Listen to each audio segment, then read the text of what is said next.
I want you to feel that heat, and we can ride the boogie, share that heat of love. I wanna ride. What's up, YouTube? It's your girl Ashton, and I am back with another video. I know consistency is my biggest flaw. Your girl is not consistent, but I promise you, on everything that I love, I am trying and I am willing to make myself consistent and give myself discipline. But with that being said, in this video, I'm going to be doing a story time about the time that I got blocked because I was expressing my feelings or asking for too much from a guy. So get comfortable, grab your popcorn, stay tuned, because it's about to get messy. All right, we besties, right? We cool. We two peas in a pod. Okay, because I'm about to talk to y'all like I'm on a FaceTime call with one of my friends, or, you know, just chopping it up. So this is not about to be like no regular, like, oh, I'm sitting in front of the camera and talk. No, like, y'all my besties. Y'all gonna get the nitty gritty. So this story starts with me downloading the dating app Hinge. Now, the horror stories people tell you about dating apps are true. I mean, I will not lie. Some people do meet their soulmates or their forever people on dating apps. I have seen it before, but I have not had the same luck, the same grace. So pretty much all dating apps I have been on have been horror. But this story starts on the dating app Hinge. So at first I was on Hinge. I was like, you know what? I'm going to actually try to take this seriously and meet someone. But then after a while, I was like, it's a dating app. Like, I don't know. And plus I have like really bad anxiety with meeting people, which will be funny later in the story because you're going to be like, girl, you have anxiety? But I do. I swear I do. But, you know, I was like, you know what? I'm not even going to take this seriously. And that's when things start to happen in your life. Nasty. You forget about it and you don't really focus or dwell on it too much. Then it starts to happen. So once I was like, you know what? I ain't going to take this seriously. I'm going to just swipe and see what sticks. I saw this guy. He posted his profile, you know, I'm not going to disclose his name because, you know, privacy reasons. I don't want to give out too much information. We're going to call him Twin. We're gonna call him Twin. Okay, so Twin, I come across his profile one day as I'm scrolling through Hinge, and I'm like, oh, okay. His profile was really funny. It wasn't like your typical like guys like profile. It was like really like comical. And I said, I like this side. And I was like, you know what? I'm gonna just reach out and say something. So to my surprise, he matched with me and we started a conversation. Conversation is going really well. He's very sweet, very attentive, just, you know, doing his thing. So we talk for a couple days and then finally he asks for my number. So I'm like, I like him. We talk a couple days, I'll give him my number. So I gave him my number and we were talking even more. And this is where I should have been like, yeah. But, you know, I don't pay attention in the beginning. So I was like, whatever. So at first he was talking about like, oh, we should go out here, go out there, you know, taking me on like little dates or whatever. And I was like, of course, I was like, oh yeah, I would love to go on a date. Then that turned into, oh, you just come over to my house. Okay. child. Anyway, But so once again, I'm not like thinking like, oh, what? I'm still going with the flow. Like, yeah, what's not? And keep in mind, we live in two different cities. So one day we're texting, it's actually nighttime, and he asked me, do you want to come over? Keep in mind, two different cities, so I would have to drive all the way over there. But of course I was feeling him, and I don't know if everybody can like attest to this, but I feel like most of my ladies can. When you're really feeling a guy, you kind of just lose common sense, you know? You just kind of just like whatever he wants is down. Keep in mind, never met this dude in person. oh, you a stupid hoe. Yeah, okay. Nonetheless. So I'm like, you know what? YOLO. You only live once, let's go. So I drive all the way to the other city. Keep in mind, at nighttime. Now remember when I said I have anxiety about meeting people? For some reason, she was not showing up that day. Because not only have I never even seen this guy in person, but I'm driving to a whole different city at nighttime to meet him at his house. Not the smartest decision I have ever made, but, you know, by the grace of God, I'm still here today, so boom. So nonetheless, I drive all the way to the other city to meet him at his house. And we're vibing, we're having a good night. He has a jacuzzi at his house. I'm like, a jacuzzi, you know, whatever. So we're vibing, we're good. And the next morning, we're watching a movie. And I'm like, you know what? I'll leave. I feel like I'm overstaying my stay. So then, as I'm like hugging him and like walking out or whatever, he said something like, I doubt we'll ever see each other again. Huh? So I was like, is he joking? Is he serious? But I didn't say anything. So I just like, oh, okay. And I drive home. So I ended up getting called into work that day. And I said, oh, okay, let me just go into work. So like as soon as I got home, I got called into work. And I was like, I literally just got home from a whole different city. But you know what? Go get that bag. So I go into work and I text him like when I got home, like, oh, I made it home safely or whatever. So I'm at work and he texts me like, oh, well, like, how are you? What are you doing? And I said, oh, I'm at work. And then he was like, oh, well, I enjoyed you coming over, da da da. And I guess he could tell I had like a bit of an attitude or something. Because he was like, oh, what's wrong or whatever. And I said, oh, well, you said something like, I doubt we'll ever see each other again. I just wanted to know. No, I remember. I asked him, I said, do you want to see me again? He said, well, yeah, that's up to you though, right? And I said, I was just asking because you said, I doubt we'll ever see each other again. And then he was like, oh, I was just joking. I was just playing. Yeah, right. So, of course, that was like a relief off of me. But, you know, hindsight is 2020. I should have known then. But, of course, at the moment, I was like, oh, okay, cool. You know, you're just joking. It's fine. So, we start talking. And then, actually, that same night, I went back out there to visit him again. So, that was 2 nights in a row I drove out there to go see him. Oh, you a stupid hoe. I'm obviously at this point I'm starting to develop feelings. By the 3rd night I went out there to go visit him, I noticed his demeanor was off. And, you know, I didn't say anything, but, like, you know when something is off. But I didn't say anything because I didn't want to ruin the moment. I was there or whatever. So I get home that day. Well, I get home the next day. That next morning I get home. And we're talking again, texting, and then he hits me with the, hey, I feel like we're moving too fast. I'm not really ready for a relationship right now. So if you still want to be friends or friends with benefits or whatever, I'm down. So of course I'm devastated, crying, like I'm starting to catch feelings, and all of a sudden where he thinks we're going too fast and is not ready for anything serious.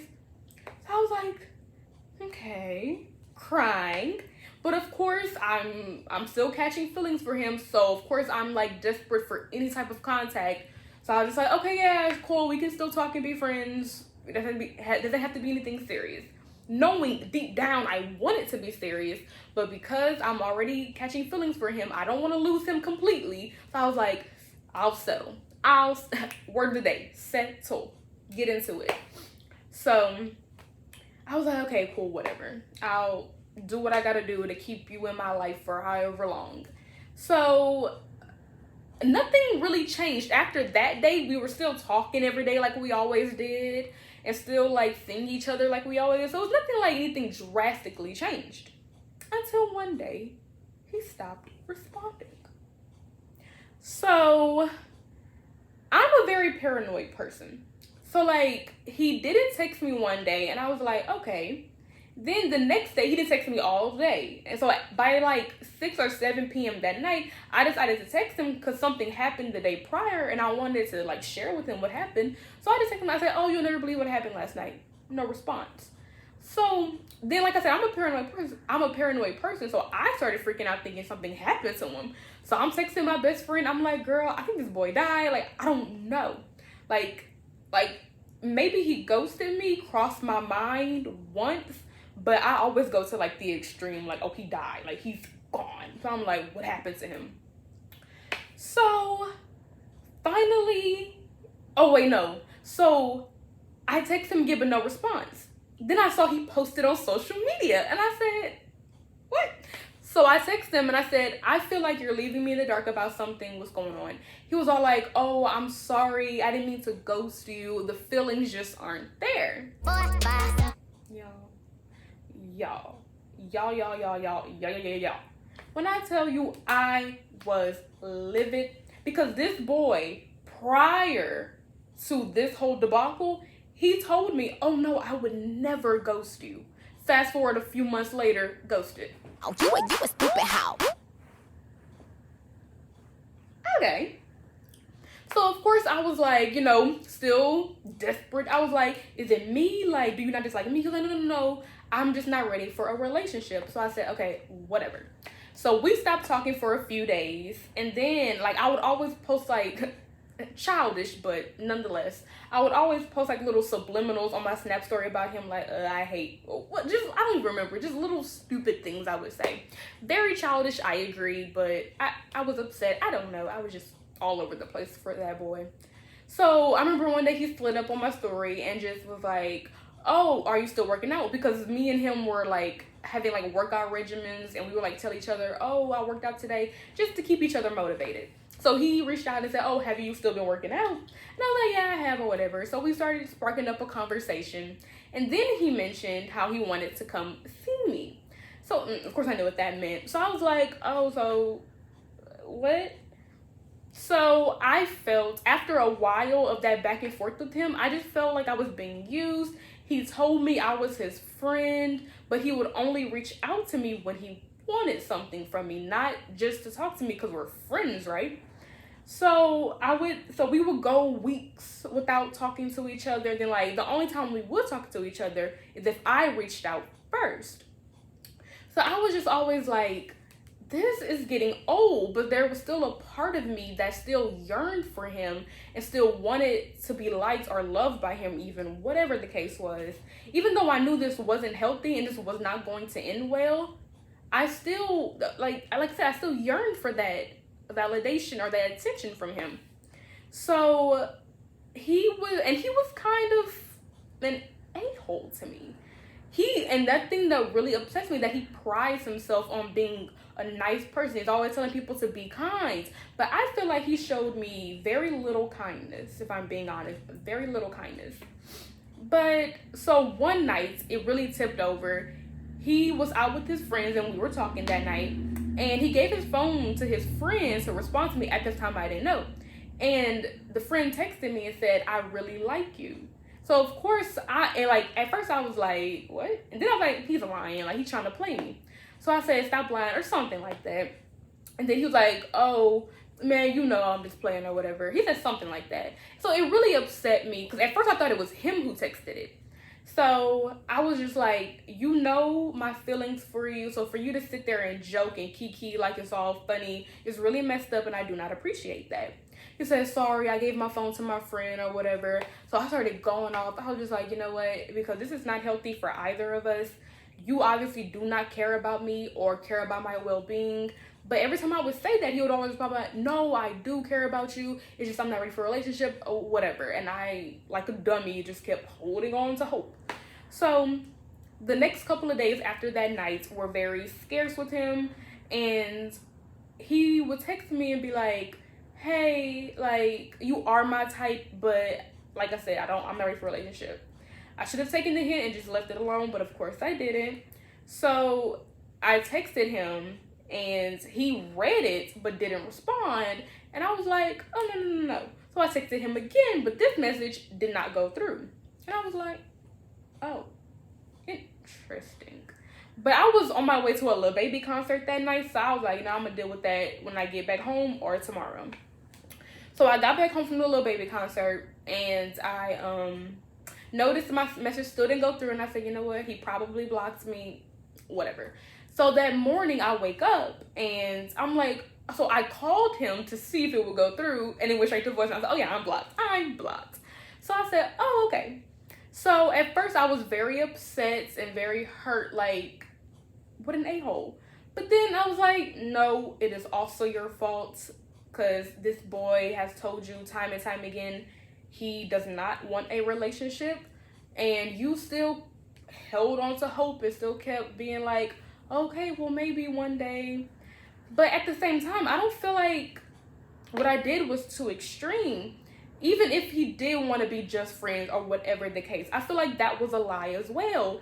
Because like I said, he would only hit me up when he wanted something. So when I expressed to him how I felt I was being used, he would always hit me to the, I'm not ready for a relationship. And I was just like, we don't have to be in a relationship for you to be a decent human being to me. But somewhere the wires got crossed and we just couldn't agree, and I ended up getting blocked for expressing my feelings towards him about how I felt he was such an a-hole.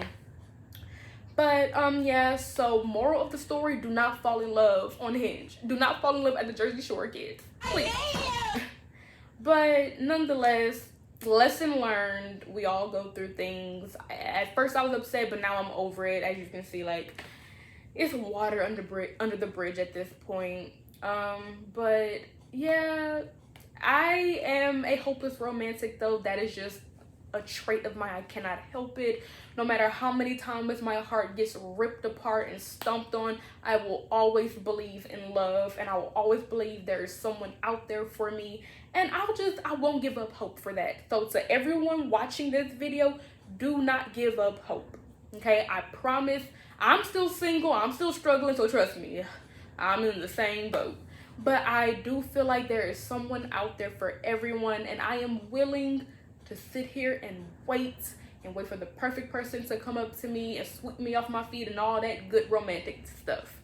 So don't give up hope, keep trying. But like I said in the beginning, when you don't think and dwell on it too much, that's when stuff happens. So just live your life like you always do, day to day. Don't dwell on it too much, don't think about it too much, and then eventually that person will come along, and I strongly believe that. So your girl is still holding out hope. But thank you guys so much for watching this video. I hope you guys liked it. Leave a like, comment, and share this video, please. And tell me about some of your horror stories with people or dating or thinking you found the love of your life. Whatever you can think of. Let me know down below in the comments what type of stuff you have had to deal with in relationships. So thank you guys so much for watching once again, and peace.